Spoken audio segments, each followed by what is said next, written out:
Chapter 9. Breakfast was surprisingly civilized, all things considered.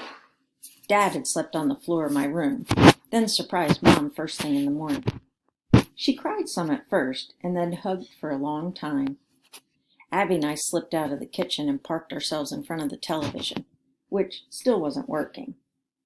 The TV dish repair guy showed up when my mother was making eggs and pancakes, and he was still banging around on the roof when we all sat down to eat. I didn't volunteer any information about the broken satellite dish, and Mom didn't ask. Her attention was fixed on my father. At first, there was lots of easy talk and even a few laughs. He asked Abby about her piano lessons. He asked me for a fishing report. He asked Mom if the washing machine was still leaking and if Grandpa Kenneth had gone ahead with his double hernia operation. Finally, Dad set down his fork and said, "Look, I want to apologize for all the grief I've caused. I'm not sorry I sunk the Coral Queen, but I admit that my judgment was clouded by frustration and impulsiveness and, well, anger. So, what else is new, I thought." "Have you ever heard of a gag order?" he said. Abby glanced at me irritably. I looked at my mother, who was obviously waiting for Dad to explain why escaping from jail was such a grand idea. At her request, he'd taken off the orange jumpsuit and put on a pair of jeans with a t-shirt. To a visitor, he would have appeared completely normal. "The sheriff got a lot of flack from Dusty Muleman and his buddies after I went on Channel 10, Dad was saying. So he decided I couldn't do any more interviews. Basically, he gagged me. Not literally, but you know what I mean. Meanwhile, Channel 7's calling, the Miami Herald, even NPR. That's National Public Radio." "We know what NPR is," Abby said thinly.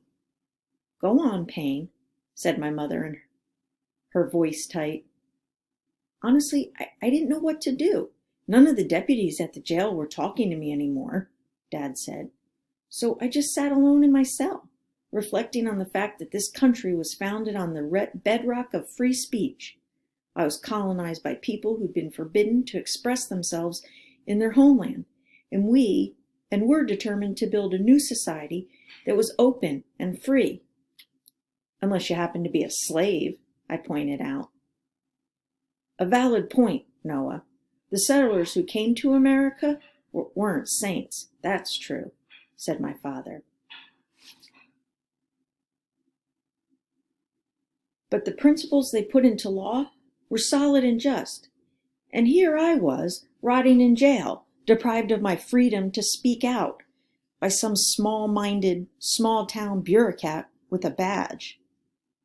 It was just wrong. So wrong." Dad wasn't acting.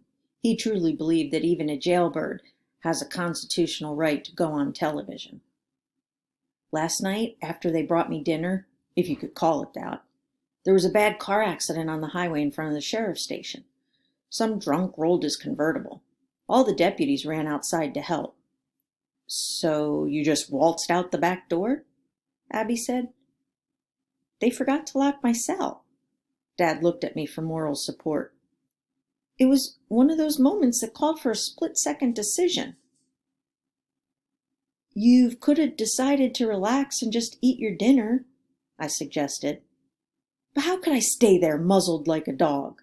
my father said. "What good could I possibly do, stuck in that situation? People need to be told what's going on around here. They need the truth." He paused as if waiting for someone to applaud. We didn't. "So I hid for a couple hours in the woods behind the hardware store," he went on quietly, "and then I made my way home." Abby picked at her pancakes. I poured myself another glass of orange juice. We'd heard his whole story the night before. Now it was time for Mom to weigh in. She said, "Payne, there's something you ought to know. Mr. Shine got some interesting news yesterday about the Coral Queen case." "Like what? Dusty confessed?" Dad said dryly. "No, but he agreed to drop all the charges. He promised not to prosecute if you promise to stop spreading stories about him. He also wants you to get some psychological counseling, my mother said. That's good news? He wants me to play like I'm crazy? It shouldn't be hard, Mom said tersely. Whatever it takes, I want you home. And so did the sheriff, by the way. He called yesterday to tell me that they were bringing 2 prisoners up from Big Pine for a court hearing, and they needed both jail cells. He planned to release you this morning, bail or no bail. He's already lined up a judge to sign the order. Meaning? Ah, don't tell me. Abby slapped a hand to her forehead. That's right, my mother said. Payne, you didn't need to escape. They were getting ready to evict you. Dad slumped in his chair. I looked over at him and gave a sympathetic shrug. Bad timing, I said. But are they allowed to do that? He asked miserably. Can they kick a person out of jail, even if he refuses to put up bail? I don't think so. Mom said, in this country they can. Trust me. For several minutes we all stared at our cold eggs and pancakes and thought about the absurdity of the situation. Eventually my father said, Oh well, it all turned out the same anyhow. No harm done. Wrong, Mom said crossly. The judge hadn't signed your release papers yet, so technically you did commit a jailbreak. That's a felony, Payne, worse than sinking Dusty's casino boat. This time they could send you to a real prison. Dad folded his arms thoughtfully. So I am a fugitive after all. Congratulations, Abby muttered. My mother was thoroughly exasperated. No harm done? Are you kidding me? She said to my father. Donna, all I meant was... He was spared by a knock on the door. The TV dish repairman, waiting to be paid. Mom wrote him a check and returned briskly to the table. Payne, here's what you're going to do now, she said, plucking the phone off its cradle. We're going to call Mr. Shine and tell him to arrange for you to turn yourself in. Then, if the sheriff is generous and a forgiving mood, he'll go ahead and release you. Legally, quietly, and without further embarrassment. The word embarrassment hung in the air like a foul smell. Still, Dad didn't seem to comprehend how much trouble he was in with Mom. He said, Honey, I'm not sure I can turn myself into these people. There are my principles at stake, basic human rights. My mother turned to me and Abby. Could I speak to your father alone, please? Outside, a car door slammed. Dad stiffened up. My mother put down the phone. Noah, see who that is. Abby was already at the window. It's a cop, she reported anxiously. No, my father blurted and hightailed it out the back door. Mom was so calm that it was spooky. She picked up Dad's plate and placed it in the sink. When the deputy rang our doorbell, she told us to stay in the kitchen while she went to talk to him. Abby and I quickly cleared the rest of the table and started washing the dishes. We were so nervous that we worked like robots. She scrubbed, I dried, and stacked. The deputy didn't stay long, which was a relief. I'd figured he would tear the house apart searching for Dad, but he never even stepped inside. When Mom walked back into the kitchen, she smiled in a sad, tired-looking way. She was carrying some folded clothes, a toothbrush, and the paperback chess book that I brought to Dad in jail. The officer was simply returning your father's belongings, Mom said. Apparently, the sheriff is delighted that he escaped and has no intention of pursuing him, as long as he goes back and gets the paperwork straightened out. You want me to go look for him? I asked. I'd appreciate that, Mom said. Abby, could you run outside and water the orchids? My sister eyed her. You're trying to get rid of me. How come? Because I need to speak with Noah privately.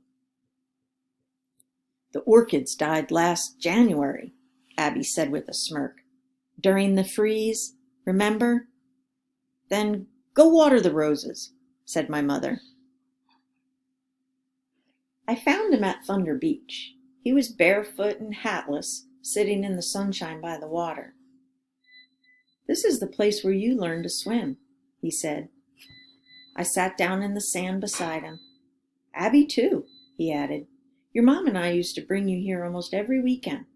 By the time you were 3, you could dive to the bottom all by yourself and pick up a conch shell. You remember? Not really, Dad. I was too little. Know how this place got its name? A man was killed here in 1947 by a bolt of lightning. Bright, clear day, not a cloud in the sky. All of a sudden, ba-boom!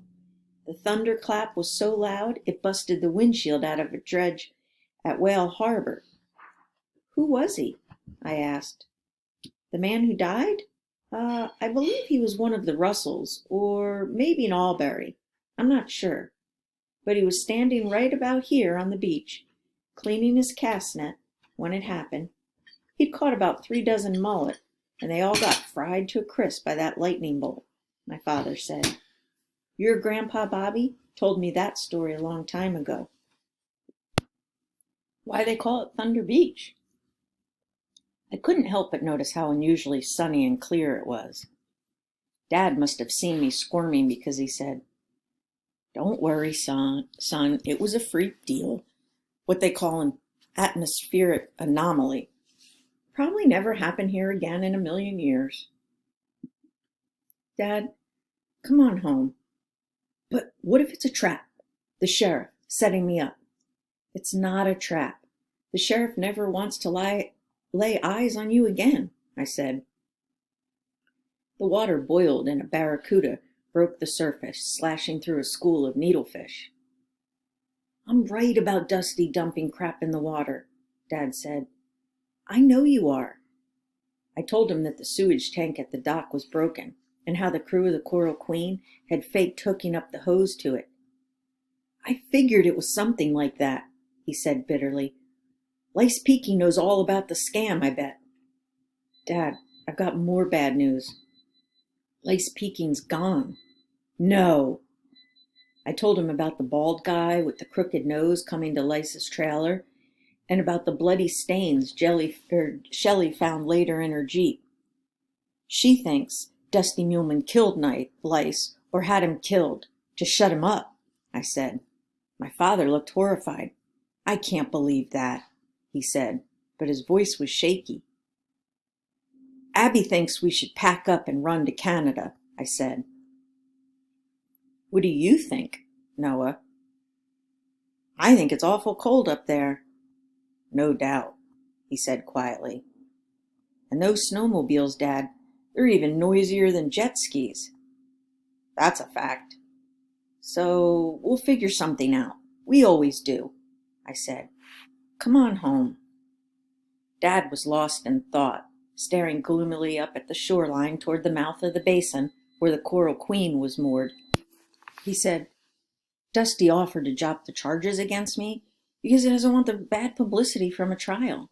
And he got rid of Lice as a warning to anyone else who knows the real story about the casino boat. Anyone who could back me up. Makes sense, I said. But if Lice is really dead, it's all my fault. No, Dad. If Lice is dead, it's because he was greedy, I said. He didn't want to tell the truth unless he got money for it. If he'd gone to the Coast Guard way back when, like he should have, Dusty would have been shut down a long time ago. So let's go home. Please? The water looks clean today, doesn't it? Though you can't always tell just by looking. He got up and slowly waded in, trailing his fingers along the surface. Your Grandpa Bobby used to bring me down to the Keys 3-4 times a year, he said. When I was about your age, I stood right here and watched him catch a 14-pound muttonfish off the wings of a stingray. On what? I asked. A chunk of frozen shrimp? Dad recalled. I bet there hasn't bitten a mutton snapper on these flats in ages. Lots of reasons. Fish trappers, pollution, too many boats. That's what people do when they find a special place that's wild and full of life. They trample it to death. He spun around to face me. Noah, you understand why I sunk the Coral Queen, right? Every time Dusty empties her holding tank, it's like flushing 100 filthy toilets into God's ocean. It made me sick to think about it. Still, I couldn't afford to let my father get himself all wound up again. There was something else I needed to tell him, something even more important.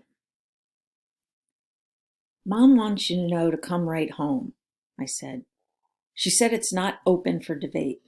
No more speeches, she said. No more excuses. Just come home. Ah, she'll settle down. It was like talking to a brick wall. So I took out the sledgehammer. Dad, listen to me, I said. Mom's thinking about filing for divorce. What? No way. I overheard her saying something on the phone to Grandma Janet. My father stood knee-deep in the water, blinking and cocking his head like he wasn't sure if he'd heard me right. She actually used that word, divorce? Loud and clear. She's already spoken to Mr. Shine. Abby was eavesdropping.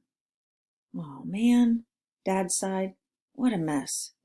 At long last, reality seemed to be sinking in. I could see he was really worried about what Mom might do next. So was I. Come on, I said. Let's go. He reached down and scooped up a baby blue crab, which he cupped in his hands. When he bent down to inspect it, the crab promptly fastened its miniature claws to his nose and hung there, like a weird painted ornament. My father and I broke out laughing until the crab let go and plopped back in the water. Go tell your mom I'll be home shortly, he said. We'll take the skiff out this evening. You, me, and Abby. Catch some snappers for supper. I felt pretty good when I hopped on my bike and headed for home. I'd done the tough job that I needed to do, and Dad had responded the way I'd hoped. As I rode along, my thoughts were still bouncing all over the place, and I wasn't paying attention to what was ahead of me, unfortunately. One second I was pedaling full speed, the next I was hurtling over my handlebars. I landed hard on my right shoulder and rolled. When I came to a stop, I was flat on my back, staring up at the pinched, angry face of Jasper Muleman Jr. Hey, dork brain, where's your training wheels? He said. I heard a dumb hick laugh that was unmistakably Bull's. He and Jasper Jr. must have spotted me coming and ducked into the woods to wait.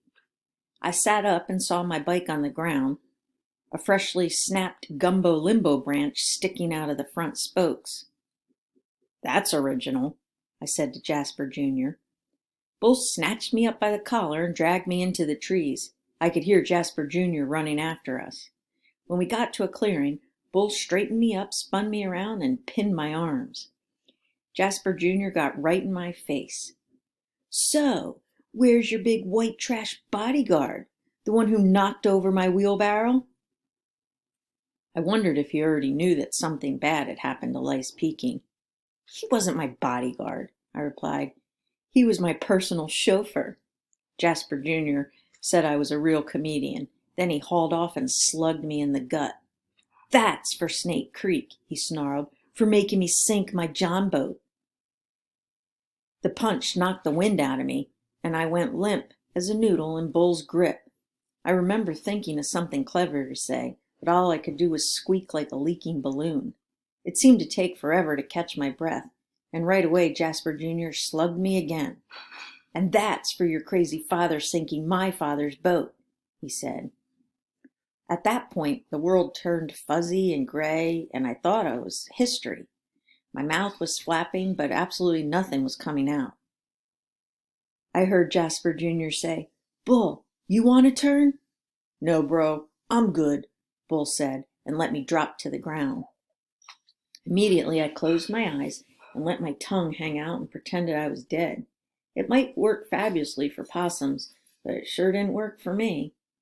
Jasper Jr. kicked me so hard in the thigh bone that his big toe made a sharp popping sound. He started hopping around and hollering that I'd busted his foot. Bull remarked that it was unusually a smart idea to put on shoes before you start kicking somebody. Jasper Jr. told him to shut up and gipped away, moaning. I heard Bull chuckling as he followed his wounded friend back to the road. I would have been chuckling too, if it hadn't have hurt so much.